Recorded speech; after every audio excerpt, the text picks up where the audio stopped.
하나님 말씀을 보겠습니다. 하나님 말씀은 구약성경 시편 74편 1절에서 23절 말씀입니다. 구약성경 시편 74편 1절에서 23절 말씀을 교독하도록 하겠습니다. 아사프의 마스길. 하나님이여, 주께서 어찌하여 우리를 영원히 버리시나이까? 어찌하여 주께서 기르시는 양을 향하여 진노의 연기를 뿜으시나이까? 옛적부터 드시고 생략하사 주의 기업에 집사고 삼으신 주의 이름을 기억하시며 주께서 계시던 시온산도 생각하소서. 영구히 파멸된 곳을 향하여 주의 발을 옮겨 놓으소서. 원수가 성소에서 모든 악을 행하였나이다. 주의 적이 주의 순간 가운데서 떠들며 자기들의 깃발을 세워 표적으로 삼았으니 그들은 마치 도끼를 들어 삼림을 베는 사람 같으니이다. 이제 그들 도끼와 철대로 성소의 모든 조각품을 쳐서 부수고 주의 성소를 불사르며 주의 이름이 계신 곳을 더럽혀 땅에 엎었나이다. 그들이 마음속으로 이르기를 우리가 그들을 신뢰하자 하고 이 땅에 있는 하나님의 모든 회당을 불살라나이다. 우리의 표적은 보이지 아니하며 선지자도 더 이상 없으며 이런 일이 얼마나 오래는지 우리 중에 아는 자도 없나이다. 하나님의 대적을 언제까지 비방하겠으며 원수가 주의 이름을 영원히 능욕하리까? 주께서 어찌하여 주의 손 곧 주의 오른손을 거두시나이까? 주의 품에서 손을 빼내시어 그들을 멸하소서. 예로부터 예로하시나 사람에게 구원을 베푸셨나이다. 주께서 주의 능력으로 바다를 나누시고 물 가운데 용돌의 머리를 깨뜨리셨으며 요야단의 머리를 부수시고 그것을 사막에 사는 자에게 음식물로 주셨으며 주께서 바위를 쪼개어 큰 물을 내시며 주께서 늘 흐르는 강들을 마르게 하셨나이다. 또 주의 것이요 밤도 주의 것이라 주께서 빛과 해를 마련하셨으며 주께서 땅의 경계를 정하시며 주께서 여름과 겨울을 만드셨나이다. 여호와여 이것을 기억하소서. 원수가 주를 비방하며 우매한 백성이 주의 이름을 능욕하였나이다. 주의 맷비둘기의 생명을 들짐승에게 주지 마시며 주의 가난한 자의 목숨을 영원히 잊지 마소서. 언약을 눈여겨보소서. 무릇 땅의 어두운 곳에 포악하는 자의 처소가 가득하나이다. 학대에 받은 자가 부끄러이 돌아가게 하지 마시고 가난한 자와 궁핍한 자가 주의 이름을 찬송하게 하소서. 하나님이여, 그러나 주의 원통함을 푸시고 우매한 자의 종일 주를 비방하는 것을 기억하소서. 주의 대적들의 소리를 듣지 마소서. 일어나 주께 항가하는 자의 떠드는 소리가 항상 주께 상달되나이다. 아멘. 이 세상을 살아갈 때 여러분들은 어떤 시각을 가지고 살고 있습니까? 어떤 분들은 낙관론적으로 세상을 보는 사람이 있는가 하면 또 어떤 분들은 이 비관론적으로 세상을 보는 분들도 있습니다. 또 어떤 분들은 이 세상을 굉장히 긍정적으로 보는 사람이 있는가 하면 또 부정적으로 보는 사람들이 있습니다. 우리가 낙관론적인 것과 또 이 긍정적인 것, 또 비관론적인 것과 부정적인 것, 이 두 단어가 같은 의미가 아니냐 이렇게 우리가 생각할 수 있습니다. 근데 저는 이 낙관론과 이 비관론은 이 세상을 보는 시각이고 긍정적이고 부정적인 것은 우리가 살아가는 가운데 만나게 되는 그런 문제를 보는 시각이라고 저는 생각을 하고 있습니다.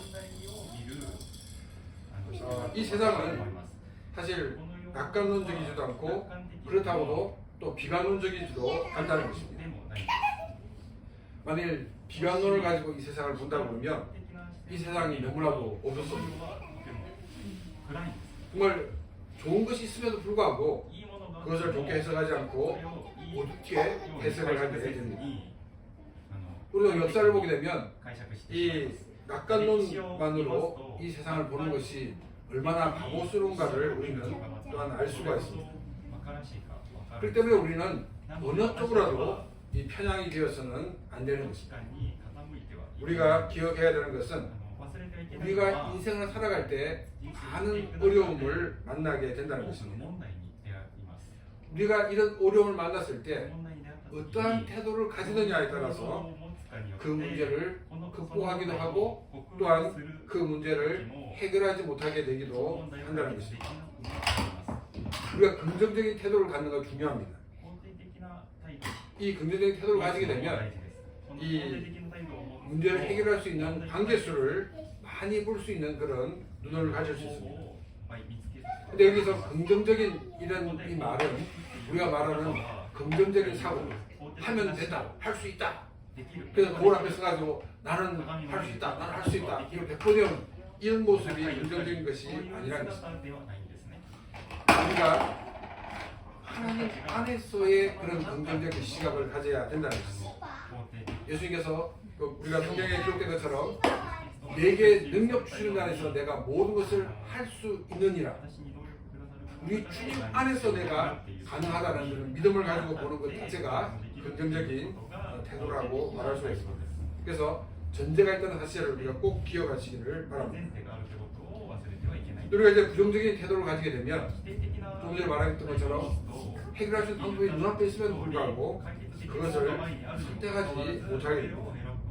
그러다 보니까 이 어려움이 계속적으로 반복되고 지속됩니다. 그러다 보니까 더 소극적이고 더 부정적인 그런 자세가 되어버리고 결국 이 숙명론에 빠져버리고 만다는 것입니다. 오늘 이 시편 74편은 이 시편 74편이 언제 기록됐는가 굉장히 중요합니다. 자, 먼저 1절 말씀을 보겠습니다. 아삽의 마스길 하나님이여 주께서 어찌하여 우리를 영원히 버리시나이까 어찌하여 주께서 기르시는 양을 향하여 진노의 연기를 뿜으시나이까. 우리 이제 한국어 성경은 1절 앞에 있고 또 일본어 성경은 1절 처음 서두 부분에 나와 있는 아삽의 마스길이라는 것 같은 용어입니다. 아삽은 다윗 시대의 찬양대원으로서 하나님을 찬양하는 그런 음악을 만드는데 큰 공헌을 한 사람입니다. 또 이 마스길이라는 말은 교훈시라는 그런 의미가 있습니다. 이 시편 74편은 다윗의 시대에 쓰여진 것으로 보는 것이 당연합니다.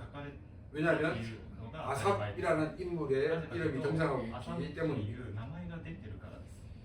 다윗은 언제냐면 BC 1030년부터 BC 970년 사이에 존재했던 인물입니다. 우리가 쉽게 기억하려면 다윗 이러면 무조건 BC 1000년 이렇게 기억하시면 됩니다. 그러니까 지금 이 시편 74편은 약 BC 1000년경에 기록된 시편이다라고 이렇게 보게 됩니다. 그런데 자유주의 신학자들은 이 시편이 바벨론 포로 이후에 기록됐다라고 보고 있습니다.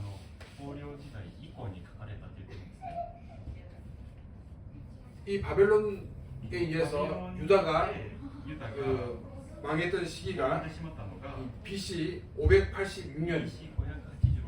그러니까 지금 이 시편 74편은 BC 586년 이후에 기록됐다라고 보는 것입니다. 그러니까 지금 다윗에 기록됐다는 것과 또 바벨론 포로 이후에 기록됐다는 것 사이에 역사적인 그런 갭이 400년에서 500년이라는 것 같은 역사적인 갭이 있게 되는 것을 볼 수 있습니다. 그럼 자유주의 신학자들은 왜 이렇게 주장하냐면 이 시편 74편의 내용이 예루살렘이 멸망했을 때 그 예루살렘의 멸망을 보고 노래한 에레미야 에가서의 분위기와 너무나도 흡사하기 때문입니다. 그래서 이것은 이 다윗의 시기에 기록된 것이 아니라 이 에레미야가 기록한 그 예루살렘이 멸망된 이후에 기록된 것이다라고 보고 있습니다. 다윗 시대에는 이 많은 나라들을 정복하고 또 많은 나라로부터 이 조공을 받는 그런 이 풍성한 것 같은 시기였습니다. 그리고 정말 하나님을 잘 섬긴 믿음 안에서 산 것 같은 시대라고 말할 수가 있습니다. 이런 상황 속에서 왜 뜬금없이 성소가 해파되고 이스라엘 민족이 여러 민족으로부터 압박을 받는 것을 말할 수 있겠느냐 하는 것입니다. 그래서 이것은 후대에 기록된 것이기 때문에 이런 기록이 남아있다라고 이렇게 말을 하고 있다는 것입니다.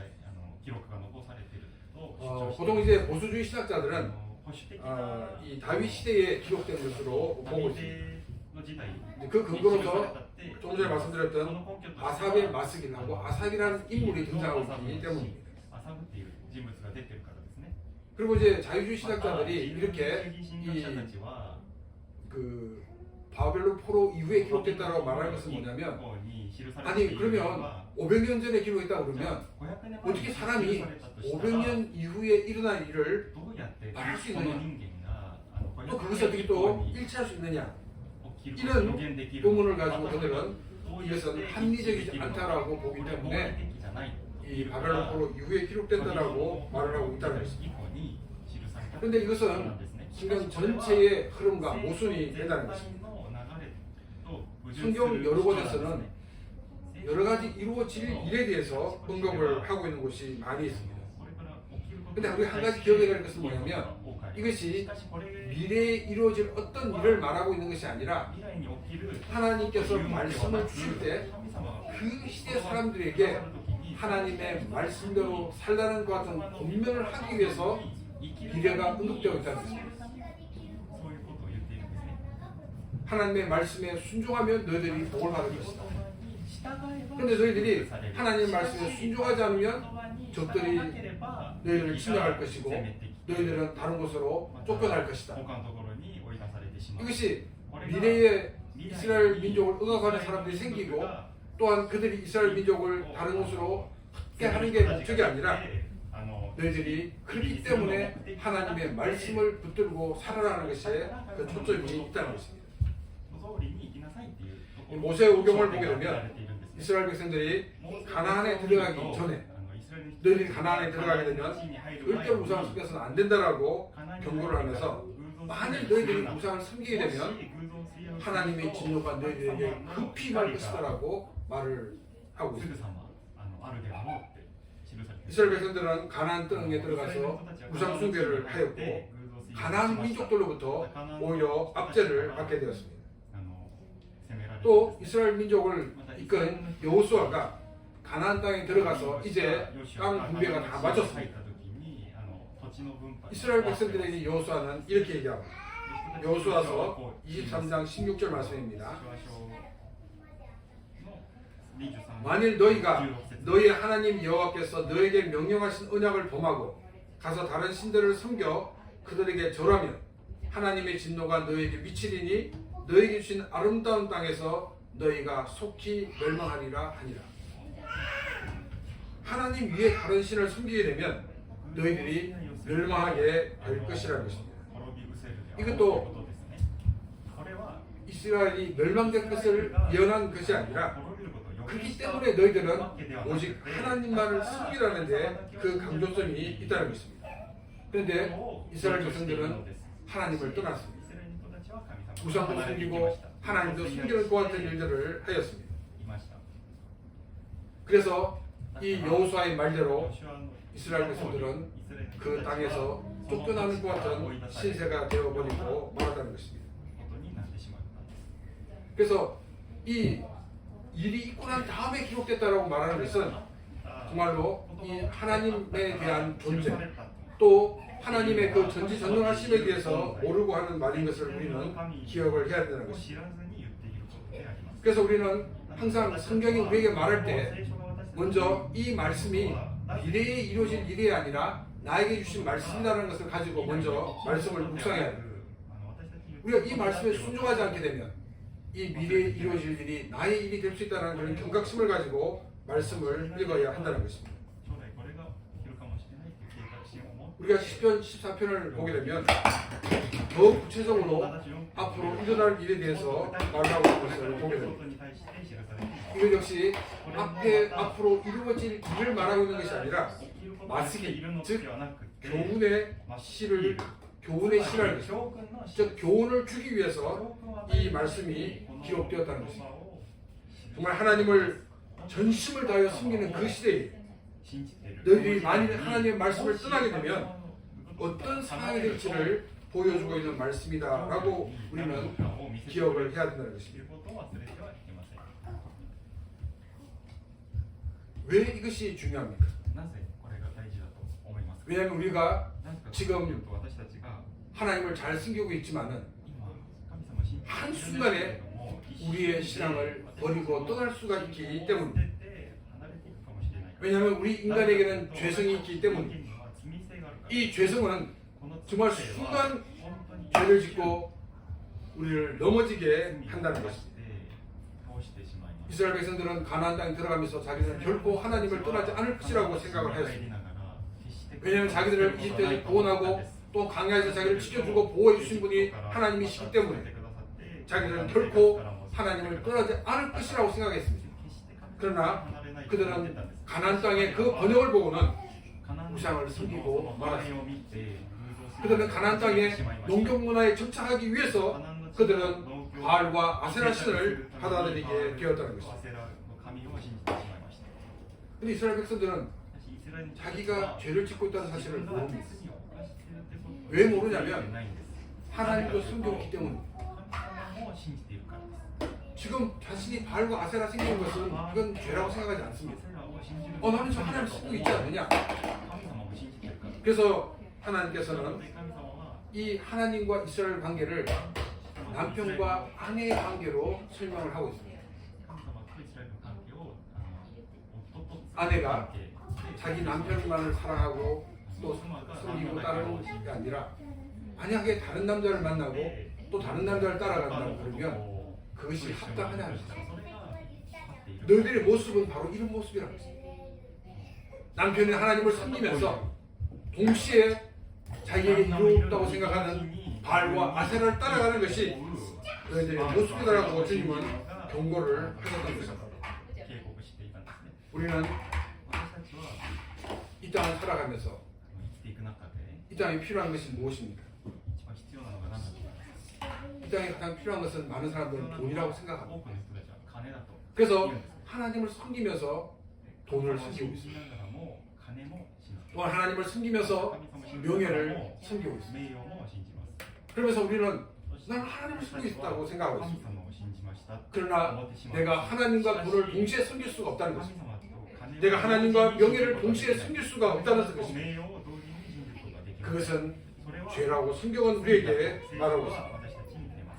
우리는 온전히 하나님만을 바라고 하나님만을 의지하는 삶을 살아야 한다는 것입니다. 다윗 시대는 열심히 하나님을 섬겼던 시대, 또 하나님을 신뢰하면서 많은 정복 사업을 했던 것 같은 시대입니다. 그래서 이 다윗 시대에는 물질적으로 굉장히 번영한 시대였고 또 시장적으로 굉장히 열정을 쏟았던 시대라고 말할 수 있습니다. 이런 시대에 사는 사람들에게 바로 우리들이 자칫 잘못하면 죄에 의해서 모든 것을 잃어버릴 수가 있다는 것을 경고하고 있는 말씀이 바로 이 시편 74편의 말씀입니다. 하나님을 섬기면서 받았던 그 많은 복과 많은 것들을 한순간에 잃어버릴 수 있다는 것입니다. 이것이 모세 오경을 통해서 또한 여호수아를 통해서 또한 이 시편 74편의 기자를 통해서 우리에게 주시는 말씀입니다. 우리 인간은 이 죄 때문에 이 세상에서는 결국 비관론적인 결말밖에 없다는 것을 우리에게 경고하고 있다는 것입니다. 우리는 낙관론적인 분위기 때문에 거기에 취해 살아서는 안 됩니다. 모든 것이 잘 되면 우리는 어떻게 생각하냐면 내가 하는 모든 것이 맞다는 생각을 가지고 있습니다. 틀리지 않다고 생각하고 있습니다. 그러다 보니까 자신이 생각하고 판단한 이것이 과연 성경적이고 하나님이 우리에게 요구하시는가를 전혀 생각하지 않고 판단. 왜냐하면 자기가 성공했기 때문에 이렇게 우리가 자칫 잘못할 수 있기 때문에 이 시편 74편을 통해서 우리에게 경고를 하고 있다는 것입니다. 1절 말씀을 보게 되면 이 성소가 해파되는 일이 생기는 것, 이것은 하나님 백성이 어려움을 겪고 있다는 것을 우리에게 보여주고 있습니다. 왜 이스라엘 백성이 이런 어려움을 겪고 있는가? 그것은 하나님이 버리셨기 때문이라고 말하고 있습니다. 다른 사람에 의해서 우리가 받는 벌이 아닙니다. 비록 적이 침공하고 적이 괴롭히지만 이 벌은 하나님이 버리셨기 때문에 생기는 벌이라는 사실을 우리는 기억해야 됩니다. 자칫 하자면 하나님이 능력이 없어서 하나님이 여러 가지 면에서 부족해서 하나님 백성들이 이런 일을 당하고 있지 않는가라고 생각할 수 있다는 것입니다. 그러나 하나님의 능력이 없어서 또 하나님이 부족해서 이런 일을 겪고 있는 것이 아니라는 것입니다. 하나님의 백성들이 하나님 앞에서 우상들을 섬겼기 때문에 하나님은 이스라엘 백성들을 적들에게 넘겨주었다는 것입니다. 1절은 하나님 백성들이 하나님 앞에서 어떤 죄를 지었는지를 깨닫는 것을 우리가 알 수가 있습니다. 자신을 버렸다는 것, 이것을 깨달았다는 이 자체가 바로 이제 회개의 시작인 것을 우리에게 보여주고 있습니다. 내가 왜 이런 벌을 받는가? 바로 나의 이 죄 때문에 사실을 알고 이제 하나님 앞에 나와 회개하는 모습을 우리에게 보여주고 있습니다. 우리 인간이 가지고 있는 이 죄는 정말로 비관적인 세상밖에 볼 수가 없습니다. 그러나 내 자신이 죄를 깨닫고 하나님께 돌아오게 되면 이 세상은 더 이상 비관적인 세상이 아니라는 것입니다. 2절 말씀입니다. 옛적부터 얻으시고 속량하사 주의 기업의 지파로 삼으신 주의 회중을 기억하시며 주께서 계시던 시온산도 생각하소서. 시편 기자는 이스라엘 백성들을 택하시고 그들을 이집트에서 구원하시고 또 가나안 땅에 정착하게 하신 그 하나님의 백성을 기억해 달라고 말하고 있습니다. 그리고 주님이 계셨던 그 시온산도 생각해 달라고 말하고 있습니다. 여러분, 이집트에서 하나님 이스라엘 백성을 구원하시고 광야를 거치고 또 이 가나안 땅에 정착하고 살아갔던 이 모든 것, 이것은 이스라엘 백성들의 삶이 거룩했기 때문에 그걸 기억하라는 말이 아닙니다. 이스라엘 백성들은 출애굽한 이후에 하나님에 대해 여러 가지 불만이 많았습니다. 하나님께 죄를 많이 지었습니다. 광야 생활하면서도 그들은 여전히 하나님을 향하여 불만과 죄를 지었습니다.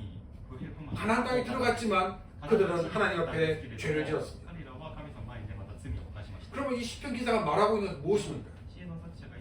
부족하고 연약한 하나님의 백성이지만 그러나 하나님의 은혜가 그들에게 임함으로써 그들이 하나님의 백성으로 존재했던 것처럼 지금 우리에게 하나님의 은혜를 베풀어 달라고 기도를 하고 있다는 것입니다. 또 시온산을 기억해 달라는 것은 바로 주님의 약속을 기억해 달라는 것입니다. 하나님이 이스라엘 백성들을 이집트에서 건져낸 이유가 무엇입니까? 아브라함과 약속한 그 약속 때문에 하나님의 약속을 기억하시고 우리에게 은혜를 주셔서 우리를 회복시켜 달라는 것이 이 시편 기자의 기도라는 것입니다. 이스라엘 백성들은 정말로 하나님 앞에서 존재할 수 없는 것 같은, 가치 없는 것 같은 민족들이었습니다. 그러나 하나님께서 그들에게 은혜를 베풀어 주시고 하나님의 그 약속을 기억하시고 그들을 붙드셨기 때문에 그들이 현재까지 존재할 수 있었고 또 바위왕 시대에 큰 힘을 얻을 수가 있게 되었다는 것입니다. 3절부터 8절 말씀까지는 이 적들이 얼마나 잔인하고 또 하나님에 대하여 이 불경스러운 것 같은 죄를 지었는지를 말하고 있습니다. 4절 말씀을 보게 되면 하나님 백성 가운데 자신의 깃발을 세워가지고 하나님이 너희를 지배하는 것이 아니라 우리가 너희를 지배하고 있다 하는 것을 보여주고 있다는 것입니다. 이 5절은 이 나무꾼이 나무를 이 도끼로 베는 것처럼 모든 것을 넘어뜨리고 있는 이 적들의 포악성을 보여주고 있습니다. 그리고 6절은 무기로 모든 것을 이 산산조각 내는 그 모습을 보여주고 있습니다. 그리고 이 7절은 이 적들은 이스라엘 백성들만이 아니라 하나님의 성소까지 회파했다라고 말하고 있습니다. 그러면서 이 8절에서는 하나님을 숨기는 모든 회당을 없애는 악행을 저질렀다라고 말하고 있습니다. 이스라엘 백성들의 그 죄로 이방인에 짓밟히는 것 같은 상황이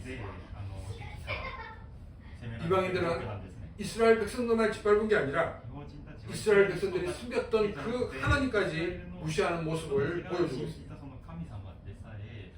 하나님 백성들이 하나님의 말씀을 떠나는 삶을 살게 될 때 자신만이 추해지는 것이 아닙니다. 자신이 숨겼던 그 하나님의 이름까지 추해지는 사실을 잊어서는 안 된다는 것입니다. 9절 말씀입니다. 우리의 표적은 보이지 아니하고 선지자도 더 이상 없으며 이런 일이 얼마나 오래는지 우리 중에 아는 자도 없나이다.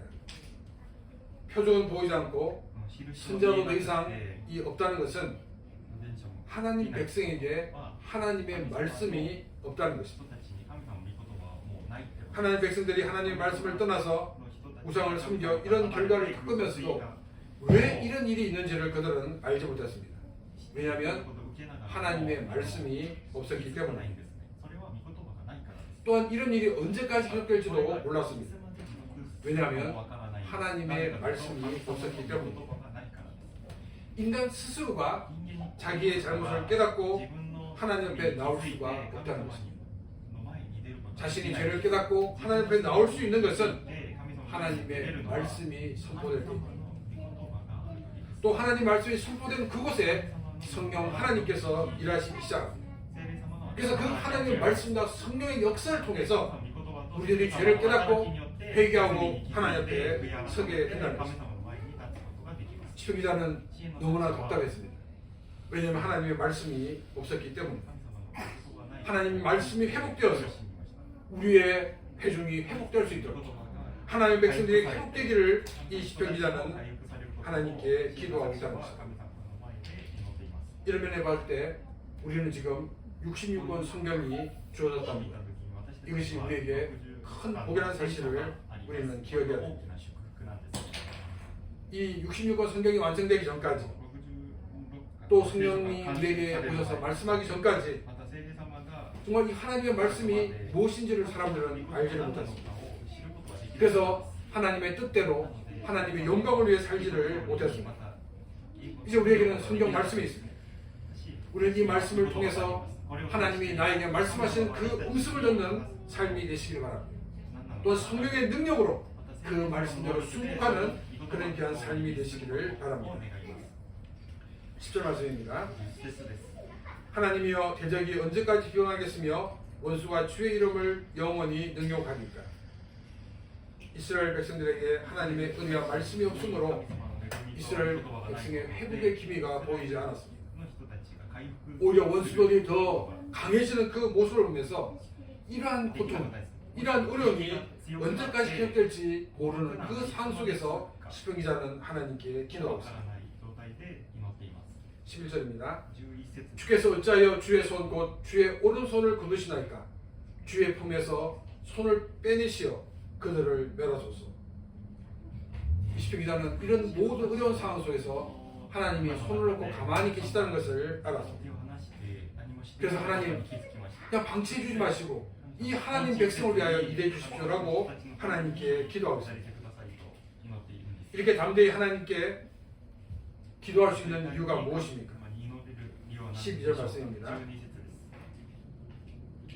주께서 주의 능력으로 바다를 나누시고 물 가운데 용돌의 머리를 깨뜨리셨으며 리오야단의 머리를 부수시고 그것을 사막에 사는 자에게 음식으로 주셨으니 이것은 하나님께서 이스라엘 백성들을 이제 홍해를 건너는 그 장면을 보여주고 있습니다.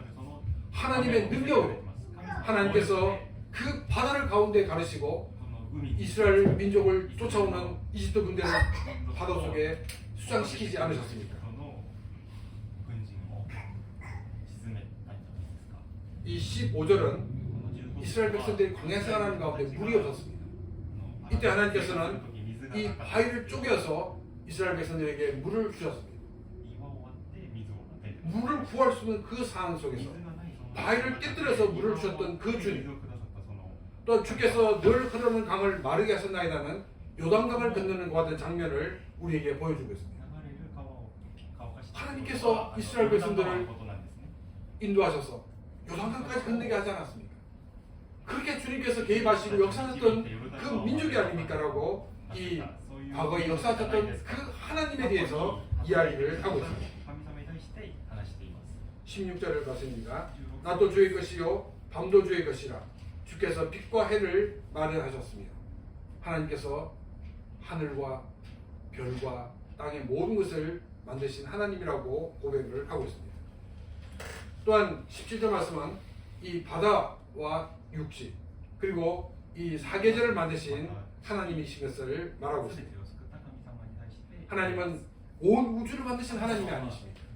또한 이 모든 것을 통치하신 하나님이 아니십니까? 라고 말하고 있습니다. 그래서 18절에 이렇게 말하고 있습니다. 여호와여 이것을 기억하소서. 원수가 주를 비방하며 우매한 백성이 주의 이름을 능욕하였나이다. 정말 우리가 잘못해서 하나님께 벌을 받고 있지만 그런데 이들은 우리만 벌하는 것이 아니라 감히 하나님의 이름을 비방하지 않습니까? 하나님께서 이 악행을 기억하여 주십시오라고 기도하고 있습니다. 19절에서 21절 말씀입니다. 주의 맷비둘기의 생명을 들짐승에 주지 마시며 주의 가난한 자의 목숨을 영원히 잊지 마소서. 그의 인악을 눈여겨보소서. 무릇 땅의 어두운 곳에 화간 자의 처소가 가득하나이다. 학대받는 자가 부끄러이 돌아가게 하지 마시고 가난한 자와 궁핍한 자가 주의 이름을 찬송하게 하소서.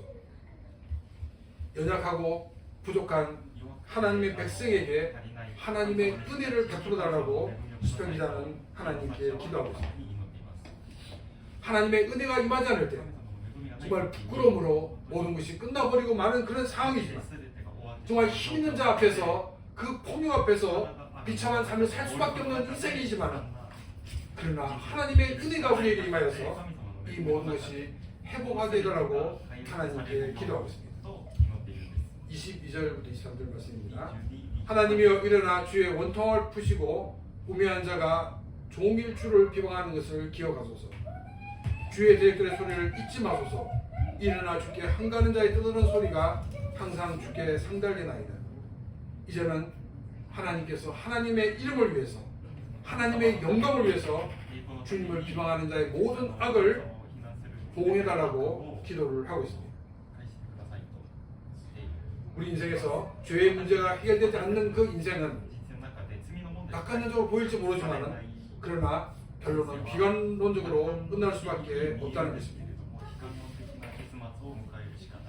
죄의 문제가 해결되지 않는 이상 우리가 어떤 노력을 해도 동일한 결과만 가져올 뿐입니다. 우리가 이 비관론에서 벌써할 수 있는 것은 오직 하나님의 말씀을 붙드는 것입니다. 우리가 하나님 말씀을 붙들게 될 때 하나님은 우리에게 은혜를 더하시고 또한 성령의 능력을 함께 주셔서 이제 우리의 인생이 비관론적인 것이 아니라 하나님이 함께함으로 이 땅에서 승리하는 삶을 주시다는 것입니다. 우리는 모든 일이 잘 되어갈 때 더욱더 주의해야 합니다. 왜냐하면 우리 속에는 죄성이 남아있기 때문입니다. 이 죄성은 끊임없이 우리를 공격합니다. 정말 조금이라도 빈틈이 있으면 그 빈틈을 공격하는 것이 죄입니다. 이런 죄에 대한 경각심을 가져야 합니다. 일이 잘 될수록 더 평안할수록 이런 죄에 대한 경각심을 가지고 살아가는 삶이 되시기를 바랍니다. 우리가 죄를 이기기 위해서는 말씀 가운데 거해야 됩니다. 기도해야 합니다. 성령의 능력으로 살아가야 됩니다. 또 무엇보다 중요한 것은 겸손해야 합니다. 결국 우리가 넘어지는 가장 결정적인 것은 겸손하지 못하기 때문입니다. 우리가 겸손히 주님을 섬김으로써 하나님의 말씀으로 승리하는 그런 우리의 삶이 되시기를 바랍니다. 우리는 우리의 삶에 우리 하나님이 우리의 왕이심을 고백하는 삶이 되시기를 바랍니다. 하나님 우리의 왕이시라는 것은 우리가 하나님께만 충성한다는 것이고 또한 그 하나님은 우리를 지키시고 보호해 주신다는 약속입니다.